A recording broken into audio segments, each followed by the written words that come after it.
সুদামা হচ্ছেন এমন একজন নিষ্ঠাবান ব্রাহ্মণ ভক্ত, তাকে চোর বললে সুদামার কাছে অপরাধ হয়ে যায় বাবা।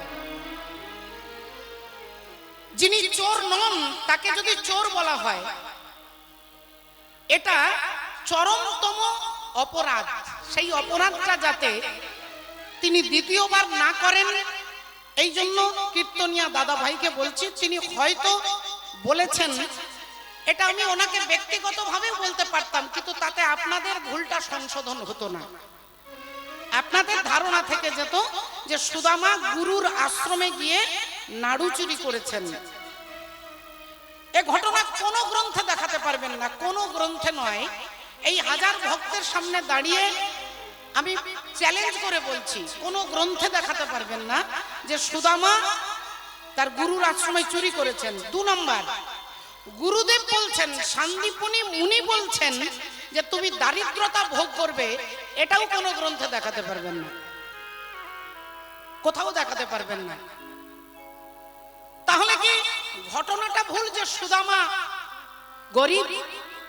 বলে না, এটা ভুল নয়। সুদামা ভীষণ, তিনি ভিক্ষা করতেন। ব্রাহ্মণের দুটোই জীবিকা হয়, এক হচ্ছে ভিক্ষা আর এক হচ্ছে শিক্ষা। তৎকালীন সময়ে ব্রাহ্মণদের দুটো অধিকার ছিল, এক হচ্ছে ভিক্ষা করা আর 2 হচ্ছে শিক্ষা দান করা। তিনি ভিক্ষা করেছেন, কিন্তু তিনি যদি বলেন, আপনারা প্রশ্ন করেন তিনি এত গরিব কেন?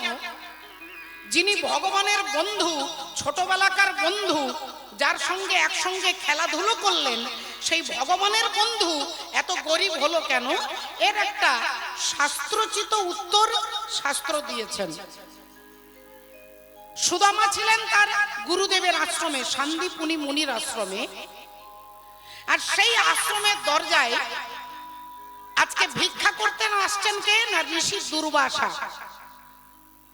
আর এদিকে শান্তিপুনি মুনি স্ত্রী মা মহামায়া দেবী সুদামাকে ডেকে বলছে, বাবা সুদামা, রান্নাঘরে কাঠ শেষ হয়ে গেছে, যা তো বাবা একটু কাঠ নিয়ে আয়। সুদামা বললেন, মাগো, কাঠ কুড়োতে যেতে গেলে তো সকাল থেকে বিকেল হয়ে যাবে, আমি একটু কৃষ্ণকে নিয়ে যাব। মা বুঝতে পারলেন যে সুদামা কৃষ্ণ ছাড়া থাকতে পারে না। বললেন, শোন বাবা, কৃষ্ণকে তো নিয়ে যাবি, কিন্তু কৃষ্ণের যদি খিদে পায়, এই ছোলা ভাজাগুলো রেখেছি, এই ছোলা ভাজাগুলো কাপড়ের পোটলাতে বেঁধে দিয়েছি, যাবার সময় নিয়ে যাস। যদি কৃষ্ণের খিদে পায়, 2টো ছোলা ভাজার একটু জল দিবি। ছোলা ভাজার পোটলাটা রেখে দিয়ে সুদামা বলছেন যে আমি কুঠার আর একটা ঝুড়ি নিয়ে আসছি, আমরা দুজনে কাঠ কুড়োতে যাব। এই কুঠার আর ঝুড়ি আনবার জন্য সুদামা ভেতরে গেছে, আর সেই সময় ঋষি দুর্বাসা শান্তিপুনি মুনি স্ত্রীর কাছে এসে ভিক্ষা চাইছেন, ভিক্ষাং দেহি। মা বলে উঠলেন, বাবা, আজকে আমার ঘরে আশ্রমে কিচ্ছু নেই, কিচ্ছু নেই।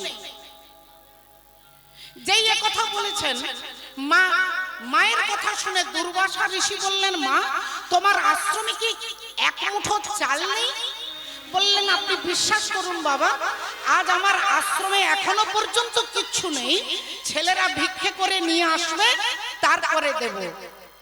দুর্বাসা ঋষি বললেন, তাহলে মা, আমার তো সময় নেই, তা তুমি যখন বলছো কিছু নেই, তাহলে আমি আসি। এই বলে দুর্বাসা ঋষি বেরিয়ে যাবে। হঠাৎ তার মনে হলো যে এত বড় আশ্রম যিনি চালাচ্ছেন, তার আশ্রমে 1 মুঠো চালের দানা নেই, ব্যাপারটা কি আমি একটু দেখি। চোখ বন্ধ করে ধ্যানের মধ্যে দেখছেন যে একটা কাপড়ের পোটলাতে ছোলা ভাজা বাঁধা রয়েছে। দুর্বাসা ঋষির মনে হলো যে ওই ছোলা ভাজার পোটলা থেকে তো 2টো ছোলা ভাজা আমাকে দিতে পারতেন, তাহলে আমাকে তো দিল না। তা আমি শান্তিপুনি মুনি স্ত্রীকে অভিশাপ দিতে পারবো না, আমি অভিশাপ দিচ্ছি ওই ছোলা ভাজাটাকে। এই ছোলা ভাজা যে খাবে তাকে দারিদ্রতা ভোগ করতে হবে। এই ছোলা ভাজা যে খাবে তাকে দারিদ্রতা ভোগ করতে হবে। আর এই কথাটা বলছেন, আর সেই সময় সুদামা তিনি কুঠার আর ঝুড়ি নিয়ে চলে এসেছেন। অভিশাপটা যেই শুনেছে, উনি থমকে দাঁড়িয়ে গেছেন যে এই ছোলা ভাজা যে খাবে তাকে দারিদ্রতা ভোগ করতে হবে। ছোলা ভাজার পোটলাটাকে ছুটে গিয়ে সুদামা তুলে নিয়ে মনে মনে চিন্তা করছে, গুরুমা দিয়েছে কৃষ্ণকে দেওয়ার জন্য, কিন্তু এই ছোলা ভাজা তো আমি কৃষ্ণকে দিতে পারবো না।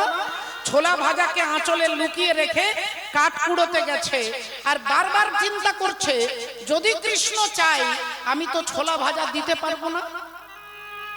কিন্তু খাবার হচ্ছে এমন একটা, যে খাবার কখনো নষ্ট হয় না, কোনো খাবার নষ্ট হবে না। খাবারকে ব্রহ্ম বলা হয়।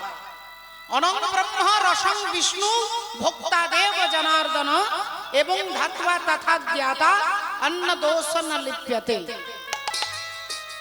খাবার যদি আপনি মাঠে ফেলে দেন তাহলে কুকুরে খাবে, পাখিতে খাবে। খাবার যদি ড্রেনে ফেলে দেন, ড্রেনের পোকামাকড় খাবে। খাবার যদি মাটির তলায় পুঁতে দেন, মাটির মধ্যে জীবাণু খাবে। খাবার কখনো নষ্ট হয় না। তাহলে এই খাবার যদি আমি ফেলে দিই, কুকুর বাঁদর যদি খায়, তাহলে তারা যখন কোনোদিন কোনো জন্মে মানুষ হবে, তাদের দারিদ্রতা ভোগ করতে হবে। তার ফিলিংসটা দেখুন, অনুভবটা দেখুন, যে ছোলা ভাজা যদি ফেলে দিই, কুকুরে বাঁদরে খেলে তারা যখন মানুষ হবে, তাদের দারিদ্রতা ভোগ করতে হবে। তাহলে এই ছোলা ভাজা যদি মাটির তলায় পুঁতে দিই, ওই জীবাণু যখন খাবে, তখন ওই জীবাণু যদি মানুষ হয়, তাকে দারিদ্রতা ভোগ করতে হবে। তাহলে এই ছোলা ভাজা ফেলবো না, মাটিতে পুঁতেও দেব না। কি করা যাবে না, ছোলা ভাজা নিয়ে সুদামা খাচ্ছেন। অন্তর্যামী ভগবান শ্রীকৃষ্ণচন্দ্রের চোখগুলো ছলছল করে উঠল। বললেন, ভাই রে, ওই ছোলা ভাজা ছিল আমার, হিসেব মতো আমার দারিদ্রতা হওয়ার কথা। দুর্বাসা ঋষি বলেছেন, ওই ছোলা ভাজা যে খাবে সে হবে দারিদ্রতা ভোগ করবে। আর ওই ছোলা ভাজা আমার গুরুমা আমার জন্য দিয়েছে তোকে, কিন্তু আমি দারিদ্রতা ভোগ করব, এটা তুই চাস না বলে তুই নিজে দারিদ্রটাকে নিলি, আমাকে তুই দ্বারকার সিংহাসনে বসালি। আমি কথা দিচ্ছি, আমার দারিদ্রতাকে তুই হরণ করলি, তুই আমাকে সিংহাসনে বসালি। যেদিন তুই আসবি দ্বারকায়, সেদিন ওই সিংহাসনে আমি তোকে বসাবো, আর আমি তোর চরণ তলে বসে রইব।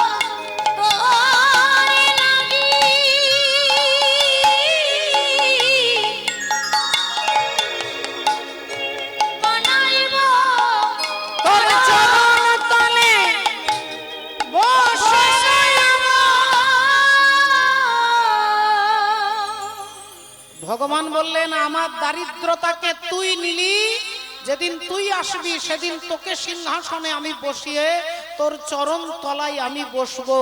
এটা হচ্ছে ঘটনা। অপরাধ নেবেন না, মাফ করবেন। শুধু সুদামার প্রতি আপনাদের একটা ভুল ধারণা থাকবে বলে এ ঘটনা বলতে আমি বাধ্য হলাম। জয় নিতাই, জয় রাধে, জয় রাধে, জয় রাধে, জয় রাধে, হরে কৃষ্ণ। দেখুন, ভুল আমার দ্বারাও অনেক কিছু হতে পারে, ভুল হওয়াটা মানুষের। আমি দাদা ভাইকে অসম্মান করছি না, আমি বলছি না যে তিনি কিছু জানেন না, কিন্তু এই ঘটনাটা বললে সুদামার চরণে আমরা অপরাধী হয়ে যাব। সেই কারণেই ভুলটাকে, আপনাদের ভুল ধারণা যাতে তার প্রতি না থাকে, এই কারণে বললাম। জয় নিতাই, হরে কৃষ্ণ। শ্রী গুরু নিতাই গৌর সীতানাথ ব্রহ্মানন্দে হরি বল। জয় নিত্যানন্দ, জয় গৌরচন্দ, জয় রাধা বল্লভ, জয় জয় হে।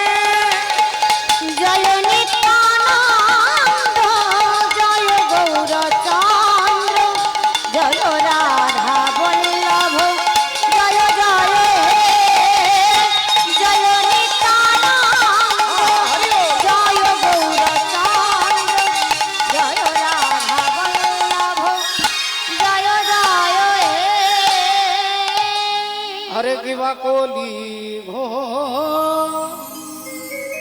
কলি ঘোর তিমিরে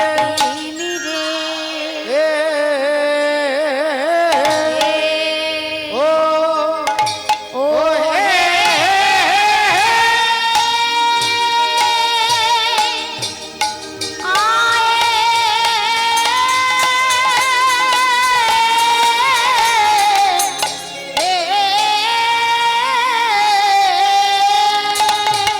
ও বলি ধর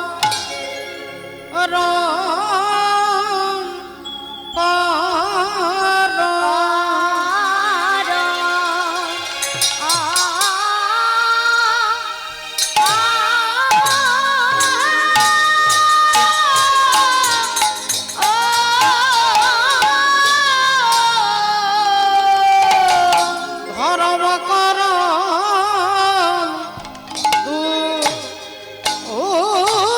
দূরে ও দূরে লো ও গো আহা আহা মরি বলি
কলি হরি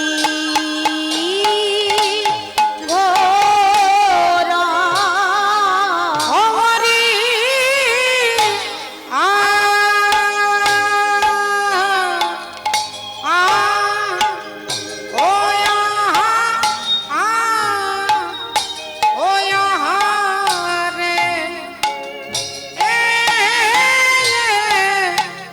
এ বলো ধর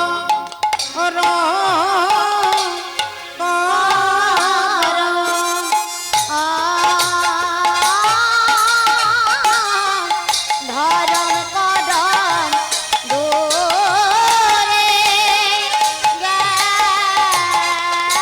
গেল আহা মরি কলি ঘোর মরি আ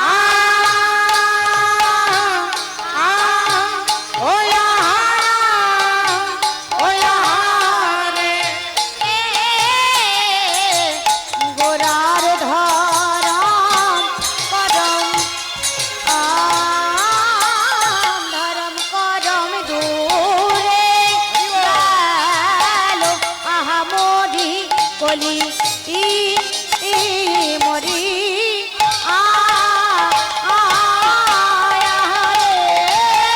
গোরার ধরম করম ধরম করম দূরে গেল আহা মরি কলি মরি রে গোরার ধরম করম দূরে গেল আহা মরি গলি মরিয়া আহা রে তোরা ধরম করম ধরম করম দূরে গেল আহা মরি কলি মরিয়া রে গোরা ধরম করম দূরে গেল আহা মরি কলি মরিয়া রে গোরা ধরম করম দূরে গেল আহা মরি ও কলি ঘর তিমিরে উপস্থিত সমস্ত বৈষ্ণব মণ্ডলী, ব্রাহ্মণ মণ্ডলী, মাতৃমণ্ডলী, পিতৃমণ্ডলী সকলের শ্রীচরণে আমি আমার কোটি কোটি শ্রদ্ধা দণ্ডবোধ প্রণাম জানাই। প্রণাম জানাই বসিরহাট হরি নাম কমিটির প্রতিটি ভক্ত সদস্যবৃন্দের শ্রীচরণে। প্রণাম জানাই এলাকার সমস্ত দেবদেবী এবং সমগ্র বিশ্ব ব্রহ্মাণ্ডের কোটি কোটি ভক্তবৃন্দের চরণে আমার দণ্ডবোধ প্রণাম জানিয়ে আজকে বৈষ্ণব মহাজন কলম দিচ্ছেন, কলি ঘোর তিমিরে গরাসল জগজনে ধর্ম করম রহু দূর। আজ থেকে 540 বছর পূর্বে শ্রীধাম নবদ্বীপের মাঝে কলিযুগ পাবন অবতার দয়াল শ্রীকৃষ্ণ চৈতন্য ভগবান আপামর জীবকে করুণা করবার জন্য তিনি শচী মায়ের আনন্দ মুখর আঙিনায় গঙ্গা মেখলা শোভিত নবদ্বীপ ধামে করুণা করবার জন্য তিনি নেমে আসছেন। চৈতন্য চরিতামৃতে বললেন, কোনো ভাগ্যে কোনো জীবের শ্রদ্ধা যদি হয় তবে তো সেই জীব সাধু সঙ্গ করয়। সাধু সঙ্গ হইতে হয় শ্রবণ ও কীর্তন, আর কীর্তন হইতে হয় জীবের অনর্থ নিবর্তন। হরি বল। এই যে আমরা কীর্তন ভগবানের কথা শুনতে এসেছি, আমি আমার ইচ্ছাতে আসিনি বাবা। পূর্বজন্মের থাকলে ভাগ্য, তবে বিষয় ছেড়ে হয় বৈরাগ্য। পূর্বজন্মে যদি থাকে সুকৃতি সঞ্চয়, ইহ জন্মে হয় তবে সাধু গুরু বৈষ্ণব উপচয়। ভগবান আমাদের উপরে কৃপা করেছেন, ভগবান কৃপা করেছেন বলে আজকে আমরা সবাই এখানে একত্রিত হয়েছি। হরি বল।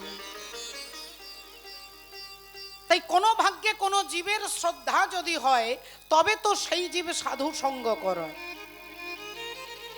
সাধু সঙ্গ হইতে হয় শ্রবণ ও কীর্তন, আর কীর্তন হইতে হয় জীবের অনর্থ নিবর্তন।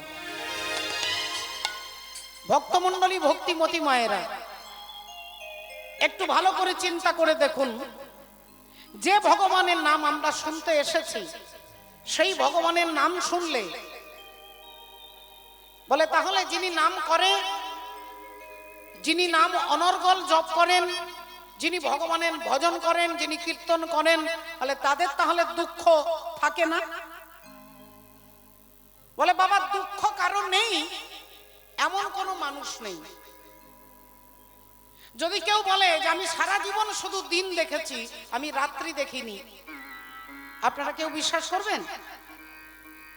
যদি কেউ উঠে দাঁড়িয়ে বলে আমি সারা জীবন শুধু দিন দেখেছি, দিনের বেলা দেখেছি, দিন হতে দেখেছি, কিন্তু আমি কখনো রাত্রি দেখিনি, আপনারা বলবেন এটা উদ্ভট কথা। আরে দিনের পরেই রাত্রি আসবে, আবার রাত্রির পরে আবার দিন আসবে। ঠিক সেই রকম সারা জীবনে কেউ সুখী, এটা কেউ আমরা চ্যালেঞ্জ করে বলতে পারবো না। কারণ সুখের পরেই দুঃখ আছে, আবার দুঃখের পরেই সুখ আছে। যিনি দুঃখ পাচ্ছেন তাহলে আপনি অপেক্ষা করুন, এরপরে সুখ আসবে। আর যিনি সুখের মধ্যে আছেন তাহলে আপনি অপেক্ষা করুন, এরপরে দুঃখ আসবে। চক্রবাদ পরিবর্তনতে সুখানিচ দুঃখানিচ। তাহলে ভগবানের নাম করে লাভ কি? ভগবানের ভজন করে লাভ কি? ভগবানের কীর্তন শুনে লাভটা কি? বলে মা, যারা ভগবানের ভজন করেন তার দুঃখটা কি রকম না, কোন রোগীকে যখন অপারেশন করা হয়, পেটের মধ্যে টিউমার হয়েছে, টিউমার অপারেশন হবে, ডাক্তার বাবু অপারেশন করবার আগে একটা ইনজেকশন দেয়, অ্যানাস্থেসিয়া দেওয়া হয়। অ্যানাস্থেসিয়া দিয়ে জায়গাটাকে অবশ করে দেয়, তারপরে ছুরি দিয়ে কাটলেও আর আপনার লাগবে না, পেটটা চিরে দিলেও লাগছে না। কেন না, ইনজেকশন দেওয়া হয়ে গেছে, অ্যানাস্থেসিয়া। ভক্তের জীবনেও দুঃখ আছে, কিন্তু তারা দুঃখটাকে অনুভব করতে পারে না। কেন না, ভজন রূপী অ্যানাস্থেসিয়ার ইনজেকশন দেওয়া আছে। হরি বল। ভগবানের ভজন করে দুঃখটাকে অনুভব করতে পারবে না। শ্রীবাস ঠাকুরের পুত্র মারা গেছে, শ্রীবাস ঠাকুর আনন্দে হরি নামে নাচ করছেন, আনন্দ করছেন। মহাপ্রভু অবাক হয়ে গেছে। সবাই বলে আমার বাড়ি, আমার গাড়ি, আমার ছেলে, আমার মেয়ে যেন ভালো থাকে, আমার ছেলেটা যেন ভালো থাকে। আর শ্রীবাস ঠাকুরের একমাত্র পুত্র মারা গেছে, শ্রীবাস ঠাকুর হরি নামে নাচ করছেন। অবাক হয়ে গিয়েছেন মহাপ্রভু। শ্রীবাস, তোমার ঘরে কীর্তন করতে গিয়ে আজকে আমার আনন্দ হচ্ছে না কেন? তোমার ঘরে কোনো দুর্ঘটনা ঘটেছে? শ্রীবাস ঠাকুর বললেন, যে ঘরে মঙ্গলময় শ্রী ভগবান থাকেন সে ঘরে কখনো দুর্ঘটনা ঘটতে পারে না। হরি বল।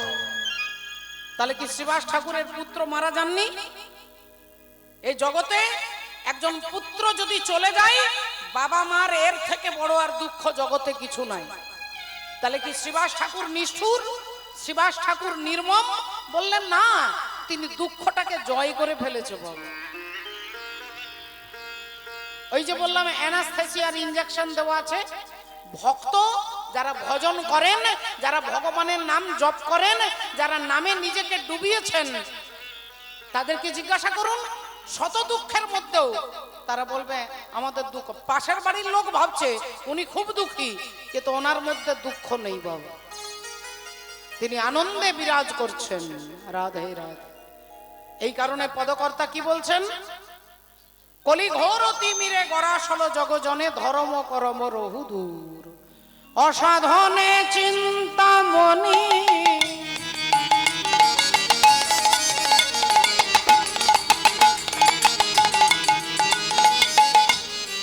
আমার বিধি জানি অসাধনে চিন্তামণি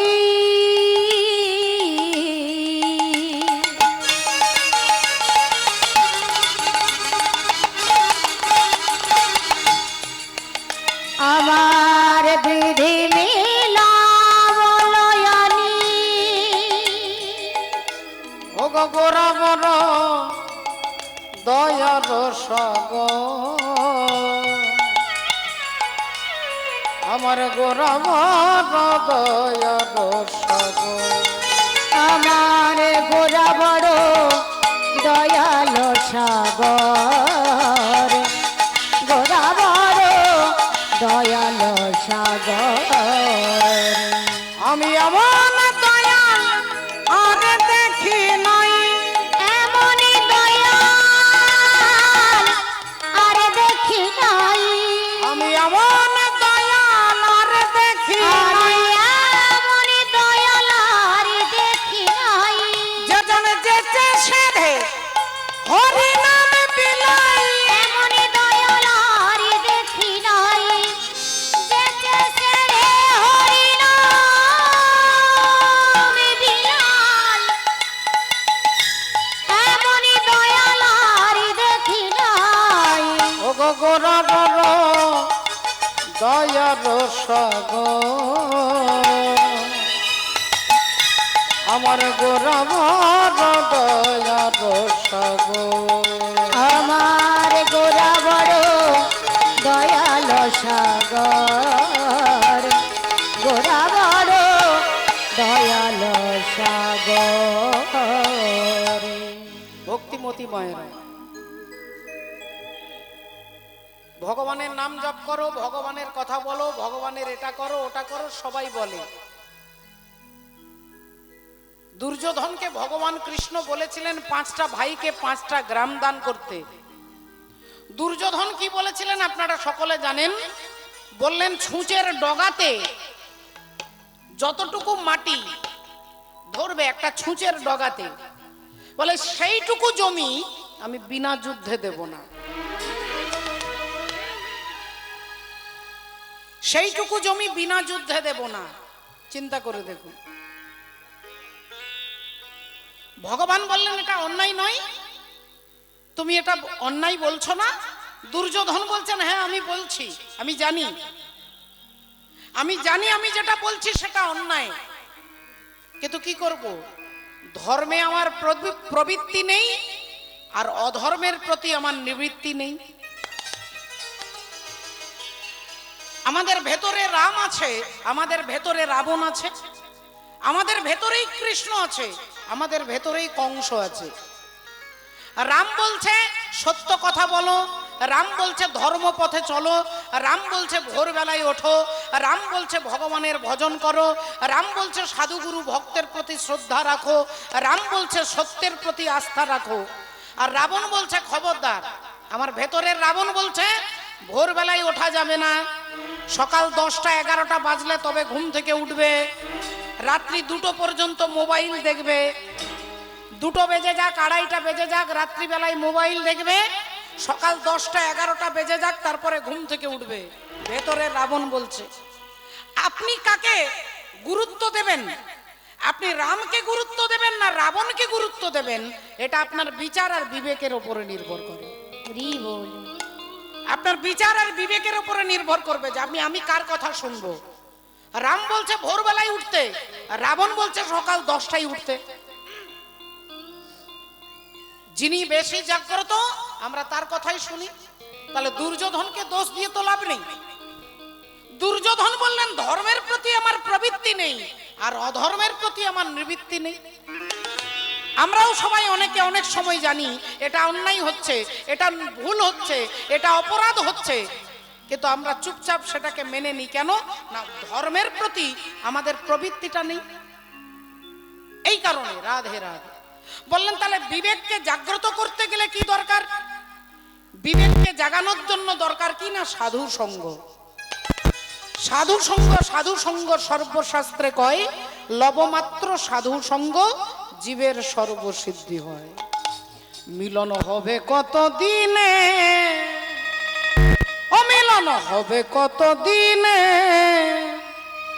ওই আমার মনের মানুষের শোনে, আমার মনের মানুষের মিলন হবে কত দিনে, ও মিলন হবে কত দিনে, আমার মনের মানুষের সনে, আমার মনের মানুষের সনে হবে কত দিনে, ও মিলন হবে কত দিনে, আমার মনের মানুষের সনে, আমার মনের মানুষের সনে।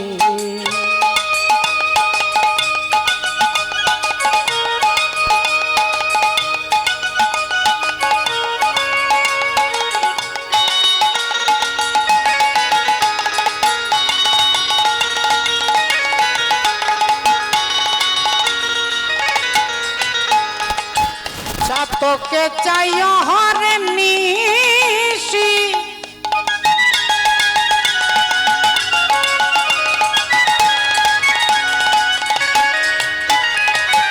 তোকে চাই হরে নিশি, চে থাকে কালো শশী, তোকে চাই হরনি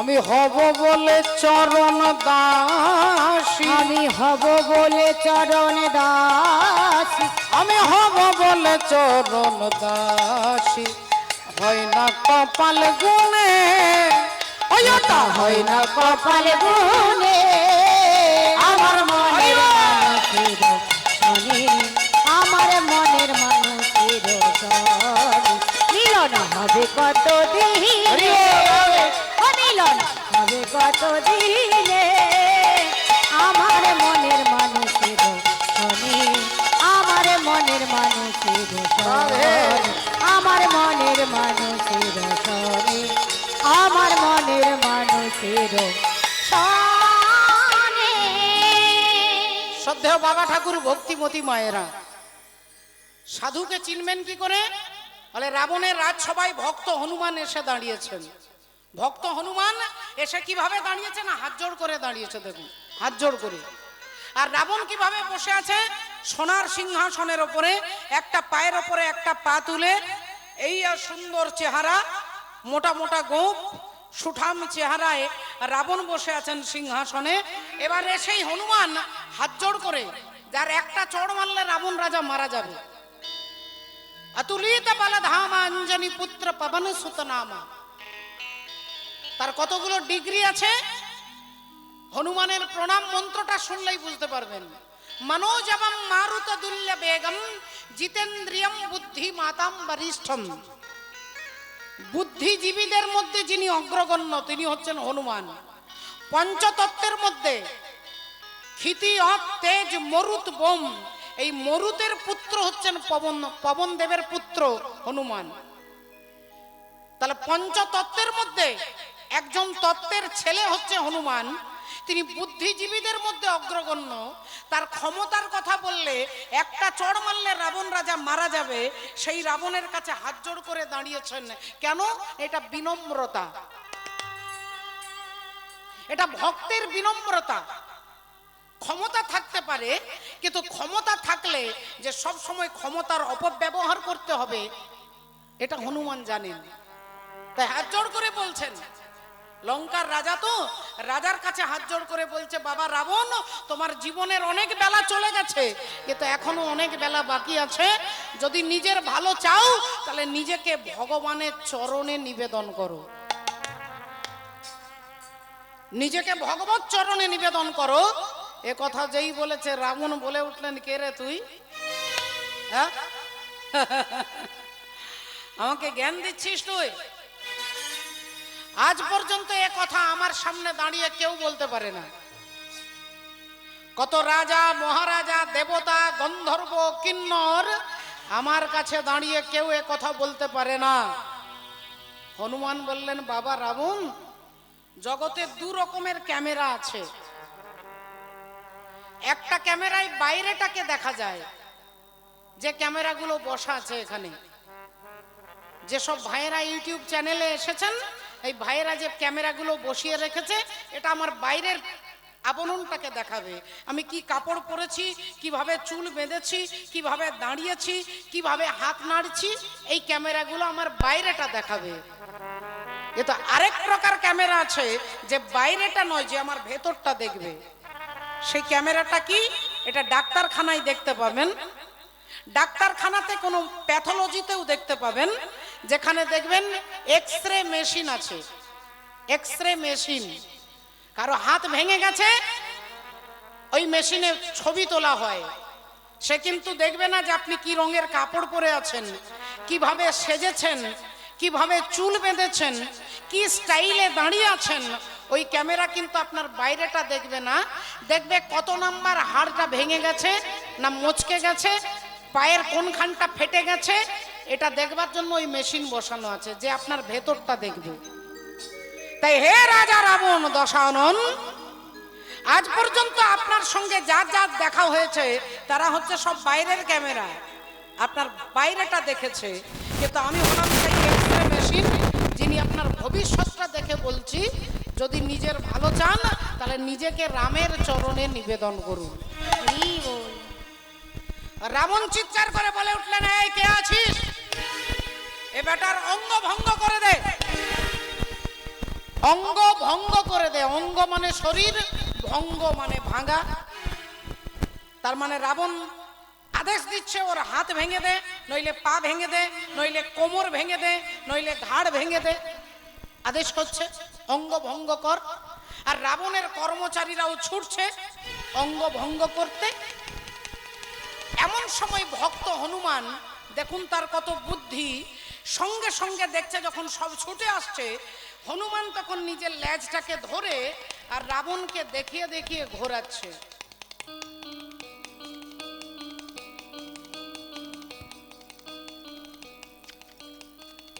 লেজটাকে ধরে চুমু খাচ্ছে, লেজটাকে ধরে মাথায় ছোঁয়াচ্ছে, লেজটাকে নিয়ে বুকে জড়িয়ে ধরছে, লেজটাকে নিয়ে কখনো চোখে ছোঁয়াচ্ছে, লেজটাকে বারবার দেখছে আর বারবার জড়িয়ে ধরছে। আর রাবণ ভাবলো এ বেটা তার লেজটাকে খুব ভালোবাসে, পছন্দ করে, লেজটা মনে হয় খুব প্রিয়। তাহলে একটা কাজ কর, এই দাঁড়া, ওর অঙ্গ ভঙ্গ করে লাভ নেই, ওর লেজে আগুন ধরিয়ে দে। যে কর্মচারীরা ছুটছিল অঙ্গ ভঙ্গ করতে, তারা আবার পিছনে ছুটছে, যে যার বাড়ি যাচ্ছে। রাবণ বলেছে লেজে আগুন ধরিয়ে দিতে, তাই ঘর থেকে কেউ তেল নিয়ে আসছে, কেউ কাপড় নিয়ে আসছে, কেউ মায়ের কাপড়, কেউ দিদির কাপড়, কেউ স্ত্রীর কাপড়, একটা করে কাপড় আর একটু করে তেল নিয়ে আসছে। হনুমানের লেজে কাপড় জড়াচ্ছে আর তেল ঢালছে, কাপড় জড়াচ্ছে আর তেল ঢালছে। আর হনুমানের লেজ তত বড় হয়ে যাচ্ছে, যত কাপড় জড়াচ্ছে তেল ঢালছে, এই বেশ মোটা হয়ে গেছে লেজ, এত এত কাপড়ে মোটা হয়ে গেছে। এইবার রাবণ বলছেন আর নয়, এবার ওর লেজে আগুন ধরিয়ে দে। আর যেই লেজের মধ্যে আগুনটা জ্বালিয়ে দিয়েছে, রাবণ অমনি হাসছে। এইবার বেটা তুই পুড়ে মারা যাবি, আমার সামনে দাঁড়িয়ে তুই আমাকে জ্ঞান দিচ্ছিস, এইবার তুই পুড়ে মারা যাবি বলে রাবণ হাসছে। আর হনুমান তার থেকে আরো বেশি জোরে জোরে হাসছে। হনুমান হাসতে হাসতে সবার দিকে ঘুরে ঘুরে তাকাচ্ছে।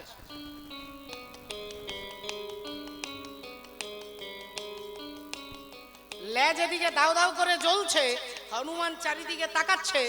রাবণ বলছে এরা কেউ তোকে বাঁচাবে না, এরা কেউ তোকে বাঁচাবে না, এরা সব আমার লোক, এরা সব আমার লোক, এরা সব আমার লোক, এখানে যারা যারা আছে সব আমার লোক, আমার ইশারায় উঠবে, আমার ইশারায় বসবে, তাই সবার দিকে তাকিয়ে তুই কি সাহায্য চাইছিস?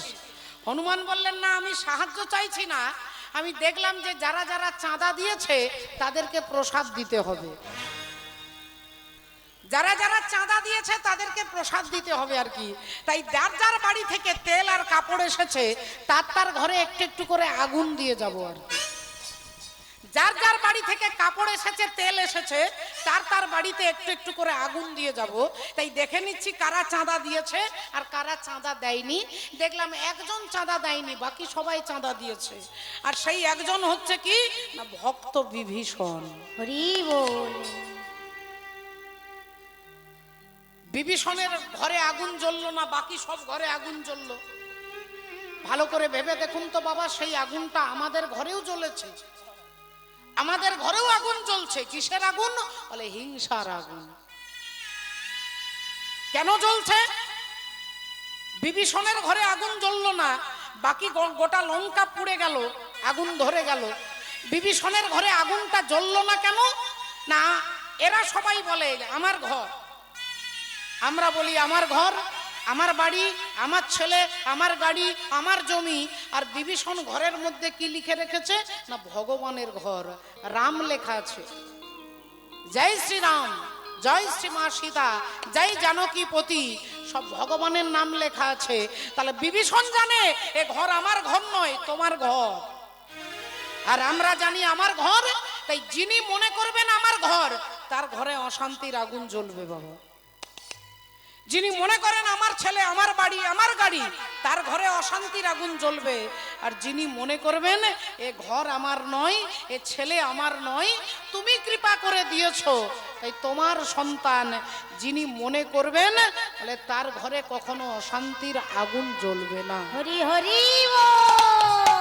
শ্রদ্ধেয় বাবা ঠাকুর, ভক্তিমতী মায়েরা, এই কারণে তত্ত্বদর্শী মহাজন বলছে, তাই ঘরটা আমার নয়, ছেলে আমার নয়, গাড়ি আমার নয়। যদি মনে করি আমার গাড়ি, তাহলে গাড়িটাই আমাকে যন্ত্রণা দেবে। আমি যদি মনে করি আমার ছেলে, তাহলে ছেলেই আমার সঙ্গে বেইমানি করবে। তাই গোটা লঙ্কাতে আগুন জ্বললো, বিভীষণের ঘরটা বাদ পড়ে গেল। এই গোটা পৃথিবীতে আজকে অশান্তির দাবানল জ্বলছে, কিন্তু যিনি মনে করেন ভগবানের ঘর, ভগবানের সংসার, বলে তার ঘরে কখনো আগুন জ্বলবে না বাবা। রাধে রাধে। ভক্তমণ্ডলী, ভক্তিমতী মায়েরা, নিতাই গৌর সীতানাথ প্রভানন্দ। হরি হরি বল। হাসি মাখা বদনে, ছল ছল নয়নে, ও গো আনন্দ কাননে মন ভ্রময় নিবার।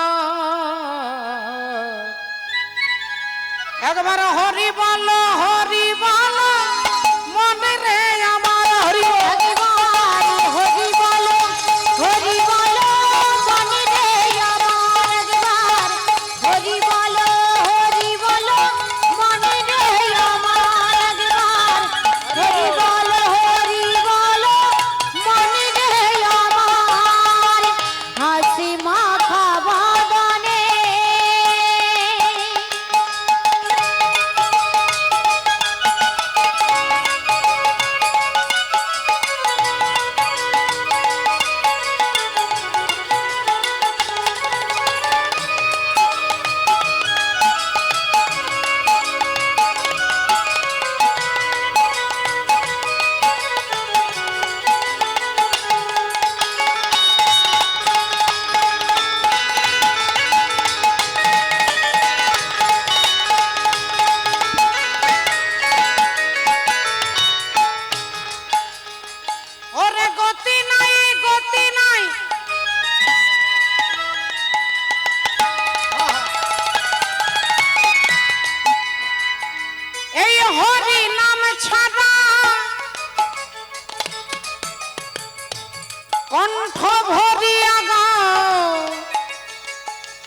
হয়ে আত্মহারা।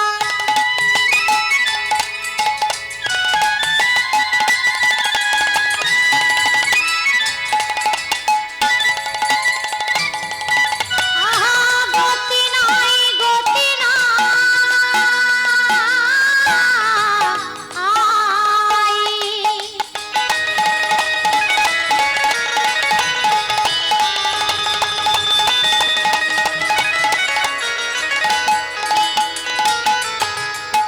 গতি নাই গতি নাই এই হরি নাম ছাড়া কণ্ঠ ভরিয়া গাও হয়ে আত্মহারা। বলি ওই দেখো শ্মশানে কিবা রাত্রি দিনে, ওই দেখো শ্মশানে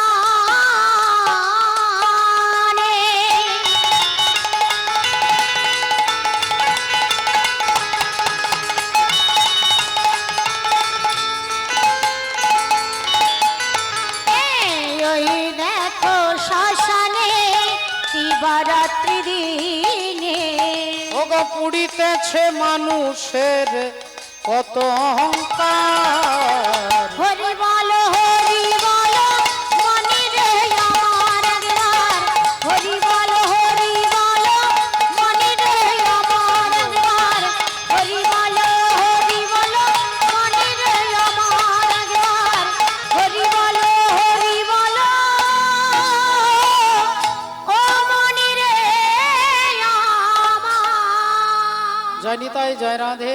সকল ভক্ত চরণে আমার দণ্ডবোধ প্রণাম জানিয়ে এতক্ষণ আমরা মহাপ্রভুর কথা শুনলাম। কি বলছেন? এক পাশে দাঁড়িয়ে পদকর্তা বলছেন হরি বল, আর কমেন হরি বল, রাধে রাধে। কলি ঘোর তিমিরে গরাস হলো জগজনে ধর্ম করম রহুদূর অসাধনে চিন্তামণি বিধি মিলা হলো আনি আমার গোরা বড় দয়ার সাগর। হা হা বেদ বিদ্যা দুহু কিছু নাহি জানত, বেদ বিদ্যা দুহু কিছু নাহি জানত, সে যদি গৌরাঙ্গ করে সার, সে যদি গৌরাঙ্গ করে সারে আর নয়নানন্দেতে ভনে সেই তো সকলই জানে। নয়নানন্দেতে ভানে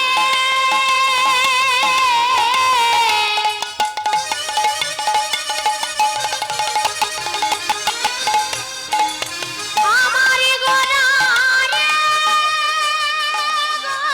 রে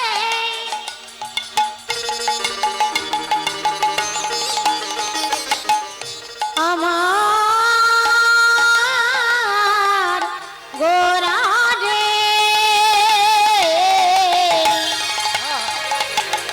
নয়নানন্দেতে ভনে সেই তো সকলই জানে। নয়নানন্দেতে ভানে সেই তো সকলই জানে। সর্বসিদ্ধি কর তলে তার, সর্বসিদ্ধি কর তলে তারে সর্বসিদ্ধি কর তলে তার। তাই আমার হরি বলা হলো না গো, হরি বলা অবতারে হরি বলা। বলা হলো না গো হরি বলা হরি বলা হলো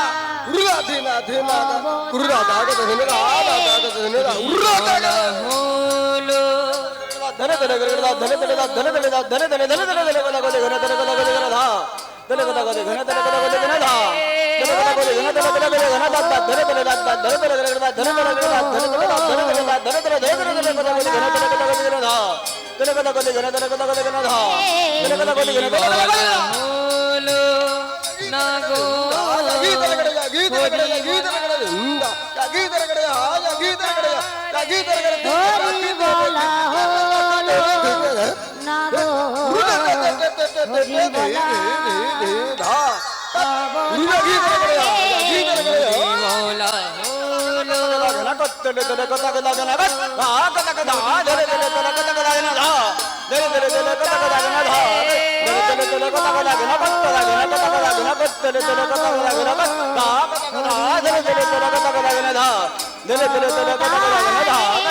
বলা হলো না গো হরি বলা হরি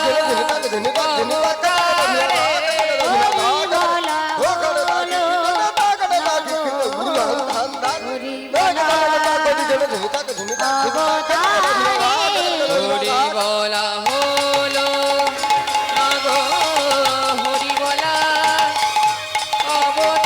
হরি বলা অবতারে হরি বলা হলো না গো হরি বলা অবতারে হরি বলা হলো না গো হরি বলা অবতারে হরি বলা হলো না গো হরি বলা অবতারে হরি বলা হলো না গো হরি বলা অবতারে হরি বলা হলো না গো হরি বলা অবতারে হরি বলা হলো না গো। জয় জয় জগৎ গুরু জগদি গুরু তুমি বাঞ্ছা কল্পতরু কলে পতরু সিক্ত কর তপ্ত মরু করুণা তোমার করুণা তোমার তুমি মাতা তুমি পিতা তুমি জগতের ত্রাতা ত্রাতা কেহ নাই তোমা ভিন্ন জ্ঞান। কেহ নাই তোমার ভিন্ন সকল সাধুগুরু ভক্তবৃন্দের চরণে আমি আমার দণ্ডবোধ প্রণাম জানিয়ে এতক্ষণ ভগবান গৌর সুন্দরের চরণ আশ্রয় করেছিলাম। আজকে যার কথা শুনবো ভগবান সব সইতে পারেন, তিনি অহংকার সইতে পারেন না বাবা। তাই ভগবানের আরেক নাম হচ্ছে দর্পহারী মধুসূদন। ভগবানের নাম দর্পহারী, এই নামটা যিনি দিয়েছিলেন আজকে তারই দর্প ভগবান চূর্ণ করবেন। এ নাম কে দিয়েছিলেন? এ নাম দিয়েছিলেন শ্রীনন্দ রাখিল নাম নন্দের নন্দন, শ্রীনন্দ রাখিল নামে নন্দের নন্দনে আর যশোদা রাখিল নাম জাদু বাছা ধন। যশোদা রাখিল নাম জাদু বাছা ধন যশোদা রাখিল নাম জাদু বাছা ধন উপানন্দ নাম রাখে সুন্দর গোপাল, উপানন্দ নামে রাখে সুন্দর গোপাল আর ব্রজবালক নাম রাখে ঠাকুর রাখাল। ব্রজবালক নামে রাখে ঠাকুর রাখাল ব্রজবালক নামে রাখে ঠাকুর রাখাল পশুপতি নাম রাখে গরুর মহাবীর, পশুপতি নামে রাখে গরুর মহাবীর পশুপতি নাম রাখে গরুর মহাবীর। পশুপতি নামে রাখে গরুর মহাবীর আর দর্পহারী নাম রাখে অর্জুন সুধীর। দর্পহারী নামে রাখে অর্জুন সুধীর দর্পহারী নামে রাখে অর্জুন সুধীর দর্পহারী নাম কে রেখেছেন? বলে তৃতীয় পাণ্ডব অর্জুন। অর্জুন নাম রেখেছিলেন ভগবানের দর্পহারী। আজকে অর্জুনেরই দর্প ভগবান চূর্ণ করবেন।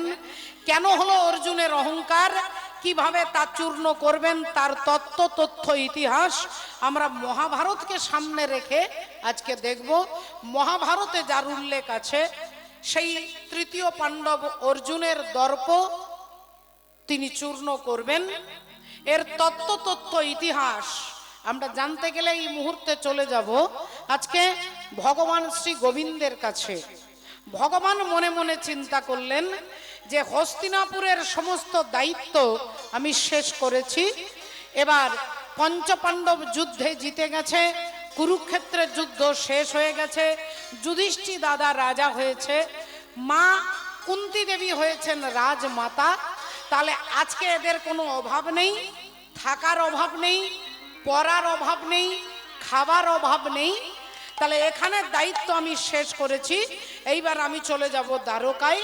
তাই দ্বারকায় যাবার আগে সমস্ত ভক্তদের বাসনা পূর্ণ করে যাব। কার কি বাসনা, কার কি ইচ্ছে, আমি সবাইকে জিজ্ঞাসা করে করে দেখা করে সবার ইচ্ছে পূর্ণ করে দিয়ে যাব। তাই সকাল থেকে ভক্তদের সঙ্গে দেখা করতে করতে রাত্রিবেলা হয়ে গেছে। মনে পড়ে গেছে পিসিমা কুন্তী দেবীর কথা। তাই কুন্তী দেবীর কথা মনে হতেই ভগবান আসছেন কুন্তী দেবীর কাছে। আর এদিকে মা কুন্তী দেবী তিনি রাত্রিবেলায় কিছুতেই ঘুম আসছে না, তাই কৃষ্ণের জন্য একটা মালা গাঁথতে বসেছেন, মুক্তোর মালা। ভগবানের জন্য মুক্তোর মালা গাঁথতে বসেছেন। ঘুম আসছে না। অনেক সময় আমাদেরও ঘুম আসে না। আমরাও বিভিন্ন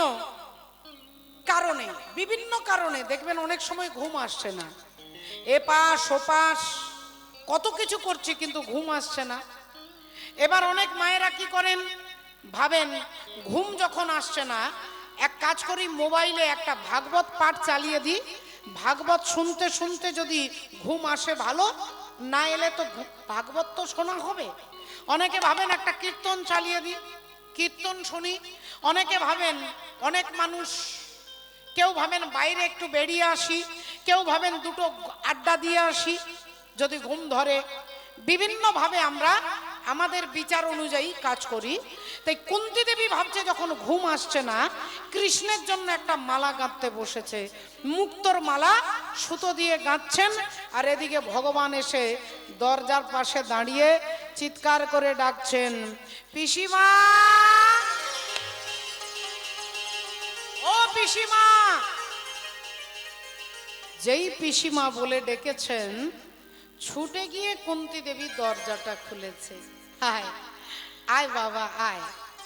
কিরে, এত রাত্রি বেলায় ঘুমোসনি কেন? ঘুম আসছে না বুঝি? ভগবান বলে, পিসিমা গো, আমার তো ঘুম আসছে না, তা তুমি ঘুমোওনি কেন? তোমার হাতে মুক্তোর মালা দেখছি, কি ব্যাপার, এত রাত্রি হয়ে গেল? পিসিমা বলে, আর বলিস না বাবা, ঘুম আসছে না বলে এই দেখ তোর জন্য একটা মালা গাঁথতে বসেছি, তোর জন্য মালা গাঁথতে বসেছি। এবার তুই বল বাবা, তুই কেন ঘুমোসনি? ভগবান বললেন, পিসিমা, আমার কি ঘুমানোর সময় আছে? সকাল থেকে বেরিয়েছি, সমস্ত ভক্তদের সঙ্গে দেখা করতে করতে করতে, সবার বাসনা পূর্ণ করতে করতে রাত্রি হয়ে গেছে তোমার কাছে আসতে। কেন রে বাবা? তা তুই অন্য কোনো দিন এলে হতো না? ভগবান বলে, পিসিমা গো, আমার যে হাতে সময় নেই, আমি যে দ্বারকায় চলে যাব, চলে যাব, আমি যে দ্বারকায় চলে যাব, এখানের সমস্ত দায়িত্ব শেষ করে আমি তোমাদের কাছে বিদায় নিয়ে, বিদায় নিয়ে। আর যেই এ কথা বলেছে, কুন্তী দেবী চিৎকার করে উঠেছে, কৃষ্ণ, ওরে কৃষ্ণ রে,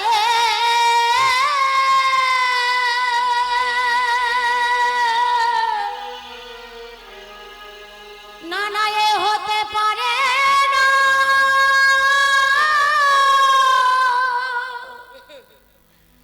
ওরে কৃষ্ণ,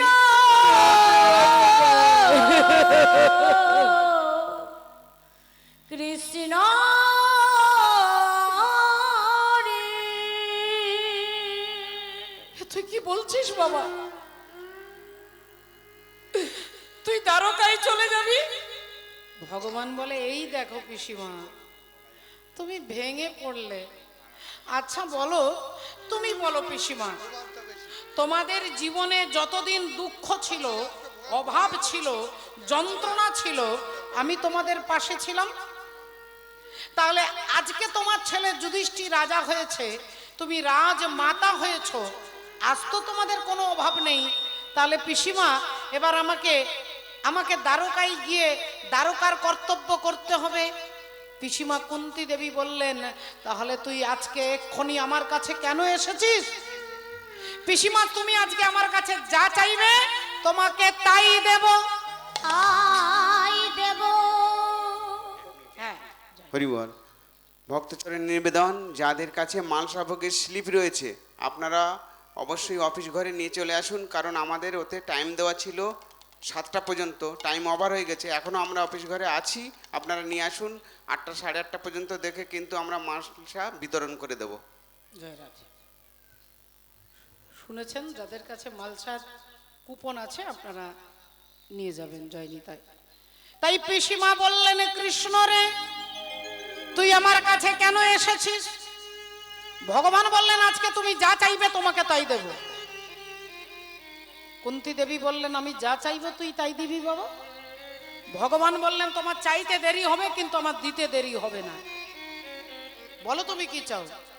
কুন্তী দেবী অমনি নিজের আঁচলটা পেতেছে বাবা, আর আঁচলটা এগিয়ে দিয়ে বাড়িয়ে দিয়ে বলছে, বাবা কৃষ্ণ রে আমি যা চাইবো তাই যদি তুই দিস, তাহলে তোর অভাগিনী পিসিমা তোর এই আঁচল পেতে তোর কাছে দাঁড়িয়েছি, আমি আর কিছু চাই না। জগতের সমস্ত দুঃখ তুই আমার আঁচলে দে বাবা, আমায় আঁচল ভরে দুঃখ দে রে।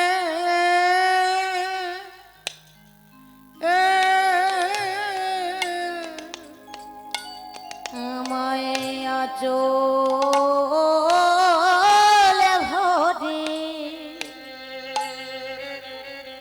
আমায় দুঃখ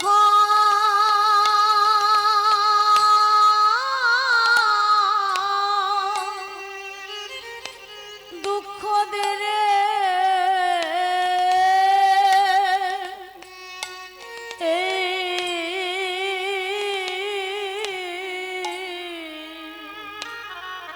আমি আর তো কিছু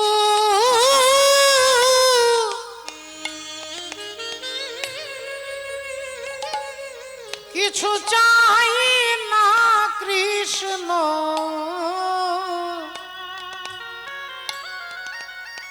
ওরে কৃষ্ণ রে আমায় আঁচলে ভরে আমায় ভিক্ষা দে রে।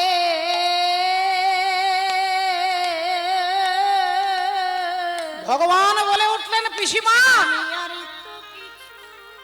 তো তুমি আমার কাছে আঁচল পেতে দুঃখ চাইছো? ইতিহাস প্রমাণ আছে আজ পর্যন্ত আমার কাছে দাঁড়িয়ে কেউ দুঃখ চায় না। আমার মন্দিরে এসে আমার ক্যালেন্ডারের কাছে দাঁড়িয়ে সবাই সুখ চায়, আনন্দ চায়, ভালো চায়, সুস্থতা চায়, স্বাস্থ্য চায়, অর্থ চায়, কিন্তু তুমি আমার কাছে দাঁড়িয়ে বলছো জগতের সমস্ত দুঃখ তুই আমার আঁচলে দে। তোমার জীবনে কি দুঃখ কম? তুমি যেদিন জন্মগ্রহণ করলে তোমার বাবার নাম ছিল শূরসেন। শূরসেনের কন্যা হচ্ছে কুন্তী দেবী, কিন্তু শূরসেনের ছোটবেলাকার বন্ধু হচ্ছে কুন্তী ভোজ। আর কুন্তী ভোজের কোনো ছেলে মেয়ে ছিল না, তাই শূরসেন কি করলো, তার মেয়ে কুন্তীকে নিয়ে তার বন্ধুকে দিয়ে বললেন, এই নে আমার মেয়েটা আজ থেকে তোর মেয়ে। ছোটবেলায় তোমার বাবা মা পাল্টে গেল, তোমার বাবা মা পাল্টে গেল, তুমি অন্য একজনকে বাবা বললে, অন্য একজনকে মা বললে, তোমার জীবনের প্রথম দুঃখ। একটু একটু করে যখন বড় হলে, যৌবনে পদার্পণ করলে, হরি বল, দুর্বাসা ঋষির আশীর্বাদে, সূর্যের কৃপায়, কুমারী অবস্থায় একটা সন্তান এলো, যে সন্তানকে তুমি সমাজের বুকে দাঁড়িয়ে কোনোদিন বুকে জড়িয়ে ধরে তুমি বলতে পারলে না যে আমি তোর মা, তুই আমার ছেলে, তুই আমার ছেলে, কোনোদিন তুমি বলতে পারলে না। আর সেই ছেলেটার নাম হলো দাতা কর্ণ। তোমার জীবনের দ্বিতীয় দুঃখ, তোমার জীবনের 3 নম্বর দুঃখ, তুমি অল্প বয়সে বিয়ের কয়েক বছরের মধ্যে তুমি বিধবা হয়ে গেলে। নারী জাতির সব থেকে বড় দুঃখ, তোমার স্বামী তোমাকে ছেড়ে পৃথিবী ছেড়ে চলে গেল, তোমার জীবনের দুঃখ। তোমার আত্মীয় পরিজন তোমাকে লাক্ষা ভবনে পুড়িয়ে মারবার চেষ্টা করলো দুর্যোধন, তোমাকে 13 বছর জঙ্গলে জঙ্গলে ঘুরতে হলো খালি পায়ে, কখনো খাবার ঠিক নেই, কখনো পড়ার ঠিক নেই, এত জীবনে দুঃখ পেয়েছো, আর আজকে আমার কাছে দাঁড়িয়ে তুমি আবার আঁচল পেতে দুঃখ চাইছো পিসিমা। পিসিমা কুন্তী দেবী বলে, কৃষ্ণ রে, যতদিন আমাদের জীবনে দুঃখ ছিল তুই আমাদের পাশে ছিলি, তোকে আমরা পাশে পেয়েছি জীবনের সমস্ত দুঃখে, কিন্তু আজকে আমি রাজমাতা হয়েছি, আমার ছেলে রাজা হয়েছে, তাই তুই আমাদের ছেড়ে চলে যাচ্ছিস। তাই এমন সুখের দরকার নেই বাবা যে সুখে কৃষ্ণকে হারাতে হয়, যে সুখে কৃষ্ণকে হারাতে হয় এমন সুখের দরকার নেই বাবা। ভগবান পিসিমাকে জড়িয়ে ধরেছে আর বুকে জড়িয়ে ধরে বলে উঠলেন, পিসিমা গো, সকালে নয়, দুপুরে নয়, বিকেলে নয়, সন্ধ্যেতে নয়, ঘরে নয়, বাইরে নয়, রাস্তায় নয়, পথে নয়, ঘাটে নয়, যেখানে দাঁড়িয়ে তুমি আমাকে ডাকবে আমি তোমার কাছে এসে দাঁড়াবো, আমি তোমার কাছে এসে দাঁড়াবো, আমি তোমার কাছে এসে দাঁড়াবো, আমি তোমার কাছে এসে দাঁড়াবো, তুমি যখন চাইবে আমি তখন আসিব, তোমার কাছে এসে দাঁড়াবো, যখন চাইবে তখন আসি, আমি তোমার কাছে এসে দাঁড়াবো, যখন চাইবে তখন আসিব, তোমার কাছে এসে দাঁড়াবো, তুমি যখন চাইবে তখন আসিব। তোমার হৃদয় গৌর ব্রহ্মাণ্ডে। চাইবে তখন আসিব, আমি তোমার কাছে এসে দাঁড়াবো, যখনই চাইবে তখন আসিব, আমি তোমার কাছে এসে দাঁড়াবো, যখন চাইবে তখন আসিব। আমি তোমার কাছে এসে দাঁড়াবো। আজকে এই কথা দিয়ে ভগবান হাঁটতে হাঁটতে চলে যাচ্ছেন। গভীর রাত্রি, নিস্তব্ধ রাত্রি, নিঝুম রাত্রি। ভগবান এক পা দুপা করে হাঁটতে হাঁটতে যাচ্ছে।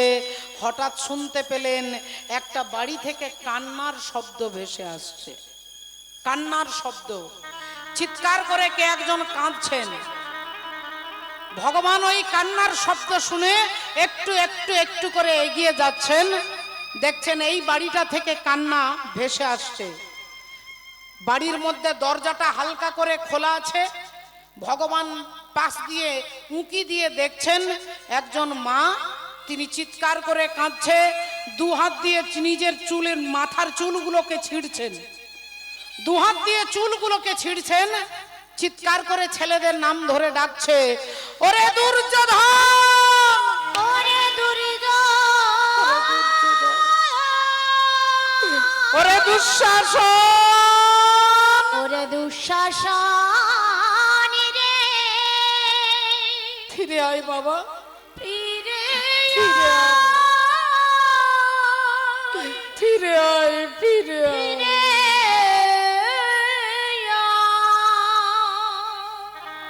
দুর্যোধন, দুঃশাসন বলে মা গান্ধারী বুক চাপড়ে কাঁদছেন, মাটিতে মাথা ঠুকছেন, দুহাত দিয়ে নিজের মাথার চুল ছিঁড়ে ফেলছেন, কখনো আছাড় দিয়ে কাঁদছেন, কখনো গড়াগড়ি দিয়ে কাঁদছেন। মরা ছেলেগুলোকে চিৎকার করে ডাকছে। মা গান্ধারী দুর্যোধন, দুঃশাসন বলে ডাকছেন। হঠাৎ পেছন থেকে ভগবান দেখছেন এ কি করুণ অবস্থা। গান্ধারী কেঁদে কেঁদে বলছে, পরাণের দুর্যোধন রে,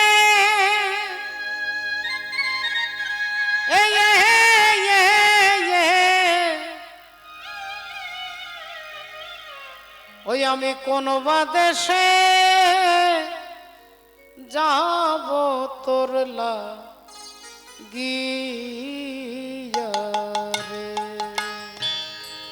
পরাণের দুর্যোধন রে,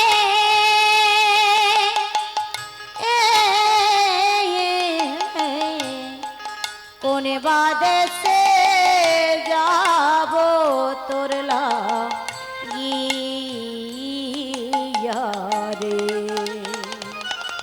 পরনের দুর্যোধন রে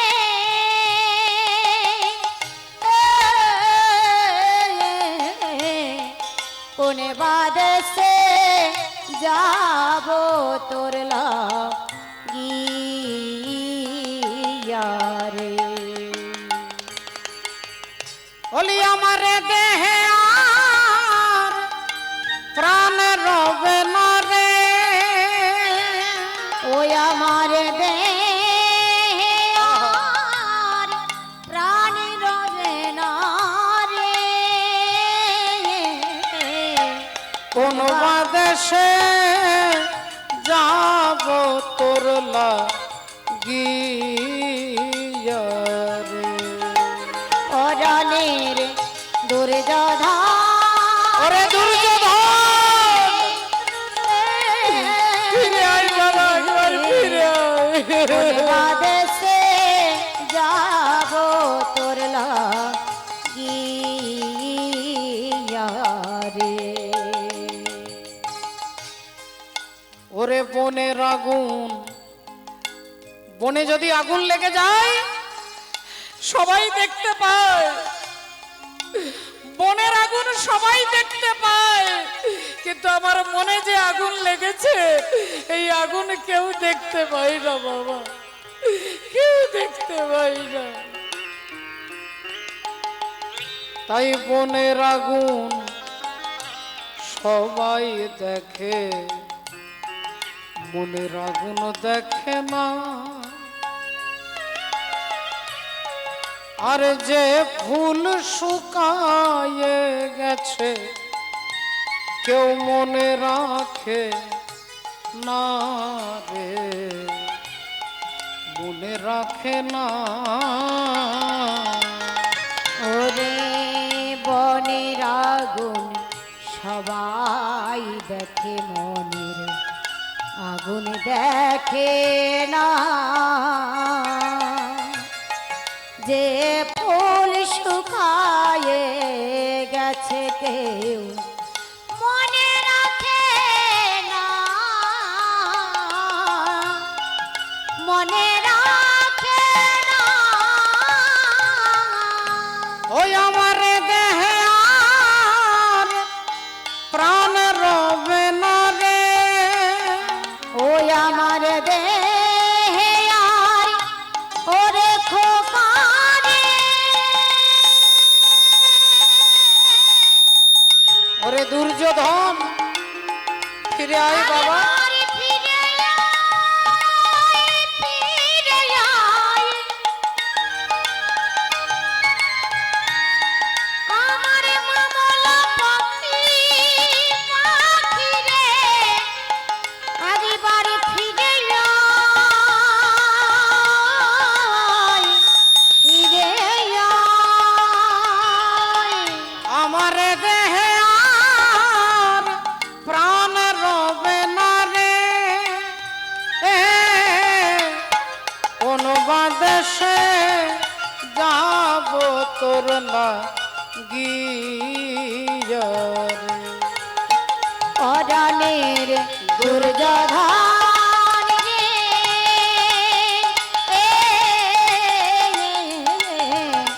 কোন বাদেশে যাব তোর লাগিয়া রে। ওই আমি কোন বাদেশে যাব তোর লাগিয়া রে। ভক্তমণ্ডলী, ভক্তিমতী মায়েরা, মা গান্ধারী দেবী চিৎকার করে কাঁদছেন আর পেছন থেকে ভগবান বলে উঠলেন মা। যেই বলেছে মা, গান্ধারী দেবী চমকে উঠেছে। কে কে কে আমায় মা বলে ডাকলে? উত্তপ্ত মরুভূমির বুকে এক পশলা বৃষ্টির মতো তোমার মাতৃ সম্বোধন আমার হৃদয়কে করেছে উদ্বেলিত। কে তুমি? আমি তোমায় দেখতে পাচ্ছি না কেন? ভগবান বললেন মা, এরকম লক্ষ লক্ষ টিউবলাইট জ্বেলে দিলে আমাকে দেখা যাবে না। এরকম কোটি কোটি হ্যালোজিন জ্বেলে দিলে আমাকে দেখা যাবে না মা। আমাকে দেখতে গেলে যে আলোটার প্রয়োজন, সেই আলোটার নাম হচ্ছে দিব্য জ্ঞান। আমাকে দেখতে গেলে সূর্যের আলোতে নয়, টিউবলাইটের আলোতে নয়, হ্যালোজিনের আলোতে নয়, আমাকে দেখতে গেলে দিব্য নয়ন প্রয়োজন। আর সেই দিব্য নয়ন আমি ভিন্ন জগতে কেউ দিতে পারে না। না তুমাং সত্যসে দ্রষ্টু মানে নৈব সচক্ষুষা দিব্যাং দদামি তে চক্ষু পশ্যমে যোগো মহেশ্বরম। আমাকে দেখতে গেলে দিব্য নয়ন প্রয়োজন, আর সেটা আমি ছাড়া কেউ দিতে পারবে না। এই দেখো মা আমি কে। আর যেই বলেছ অমনি গান্ধারী তাকিয়ে দেখছে, তার চোখের কাছে দেখে ভগবান কৃষ্ণ দাঁড়াইয়ে আছে। দেখে ভগবান কৃষ্ণ দাঁড়াইয়ে আছে, ভগবান কৃষ্ণ দাঁড়াইয়ে আছে, ভগবান কৃষ্ণ দাঁড়াইয়ে আছে। ও যে গান্ধারীর চোখের কাছে ভগবান কৃষ্ণ দাঁড়াইয়ে আছে, গান্ধারীর চোখের কাছে দেখে ভগবান কৃষ্ণ দাঁড়াইয়ে আছে, নারীর চোখের কাছে আছে গান্ধারীর চোখের সামনে ভগবান কৃষ্ণ দাঁড়াইয়ে আছে। দেখে ভগবান কৃষ্ণ দাঁড়াইয়ে আছে। যেই ভগবানকে দেখেছে অমনি আঙ্গুলটা তুলে গান্ধারী বলে উঠল, তুমি সেই কৃষ্ণ, তুমি সেই কৃষ্ণ যে আমাকে মা বলে ডাকবার মতো কাউকে রাখলে না। তুমি সেই কৃষ্ণ যে আমার বংশে বাতি দেওয়ার জন্য কাউকে রাখলে না। তুমি সেই কৃষ্ণ যে আমার বংশ ধ্বংস করে দিয়েছো। তাই কৃষ্ণ রে, আজ এই রাতের অন্ধকারে সন্তান হারা জননী গান্ধারী আমি, আজ আমি তোমাকে অভিশাপ দিচ্ছি। তুমি যেমন আমার বংশে বাতি দিতে কাউকে রাখলে না, একদিন আমার মতো তোমার বংশ ধ্বংস হয়ে যাবে। একদিন আমার মতো তোমার বংশ ধ্বংস হয়ে যাবে। ভগবান মিষ্টি হেসে বললেন, মা তোমার অভিশাপ আমি মাথায় তুলে নিলাম। তোমার অভিশাপ আমি মাথায় তুলে নিলাম। আমি কথা দিচ্ছি আমার বংশ ধ্বংস হবে, কিন্তু হেই মা গান্ধারী, তোমার একটাও ছেলেকে আমি মারিনি মা, তোমার একটাও ছেলেকে আমি মারিনি, মেরেছে তাদের কর্ম। কর্মণ্যেবাধিকারস্তে মা ফলেষু কদাচন। কর্ম করবে কিন্তু ফলের আশা করবে না। যখনই ফলের আশা করবেন ওখান থেকেই দুঃখ উৎপত্তি হবে।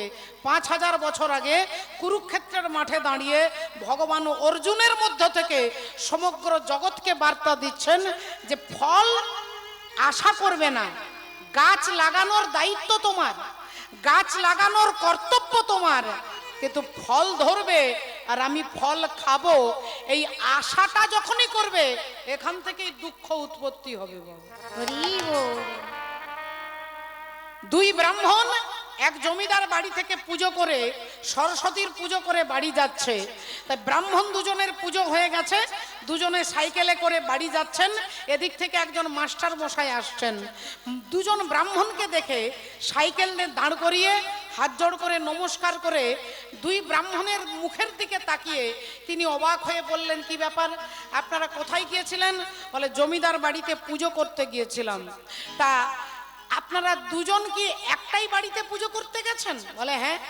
তা দুজন যদি একটা বাড়িতেই পুজো করতে গেছেন, আপনার মুখটা দেখে মনে হচ্ছে আপনি খুব আনন্দে আছেন, আর ওনার মুখটা দেখে মনে হচ্ছে মুখ একবারে শুকিয়ে গেছে, ভীষণ দুঃখে আছে। তা ব্যাপারটা কি? আপনারা কি দুজন একই বাড়িতে পুজো করছেন, কিন্তু ওনাকে মনে হয় ছেঁড়া চাটাই পেতে দিয়েছে, আপনাকে ভালো পালঙ্কে থাকতে দিয়েছে। বললেন, না না দাদা, আমরা একই জায়গায় একই পালঙ্কে দুজন ছিলাম। বলে তাহলে আপনাকে বালিশ দিয়েছে, ওনাকে মনে হয় বালিশ দেননি।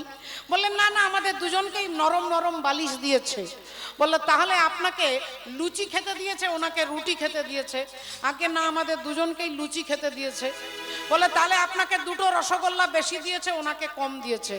বললেন না না, যাচাই রসগোল্লা, যে যত খাবে। বলে তাহলে আপনাকে পুজোর গামছাটা একটু ভালো কোয়ালিটির দিয়েছে, ওনাকে মনে হয় মশারির মতো দিয়েছে। আগে না, আমাদের দুজনকে একই কোয়ালিটির গামছা দিয়েছে। বলে তাহলে মনে হচ্ছে আপনাকে পুজোর দক্ষিণা 200 বেশি দিয়েছে, ওনাকে মনে হয় দক্ষিণা একটু কম দিয়েছে। বললেন না না মাস্টার মশাই, ভুল করছেন, ওনাকেও 1000 টাকা দিয়েছে, আমাকেও 1000 টাকা দিয়েছে। মাস্টার মশাই বলছে একই বাড়িতে পুজো করতে গেছেন, একই খাবার খেয়েছেন, একই বিছানায় থেকেছেন, একই গামছা পেয়েছেন, একই দক্ষিণা পেয়েছেন, অথচ আপনার মুখে এত প্রসন্নতা আর ওনার মুখে এত দুঃখ কেন? বলছেন তখন ব্রাহ্মণ বলছেন যে আমরা যখন পুজো করতে যাচ্ছিলাম, দুজনে আলোচনা করতে করতে যাচ্ছি। আমি বলছি জমিদার বাড়িতে পুজো হবে, দেখবি 500 টাকা দক্ষিণা দেবে। আর উনি বলছিলেন যে জমিদার বাড়ির পুজো দেখবি 2000 টাকা দেবে। উনি বলেছিলেন 2000 টাকা দেবে, কিন্তু দিয়েছে 1000 টাকা। আমি ভেবেছিলাম দেবে 500 টাকা, কিন্তু দিয়েছে 1000 টাকা। তাহলে আমি ভেবেছি 500, জমিদার বাবু দিয়েছে 1000, তাই আমার এত আনন্দ। আর উনি ভেবেছেন 2000, কিন্তু দিয়েছেন 1000, তাই ওনার মনে এত দুঃখ।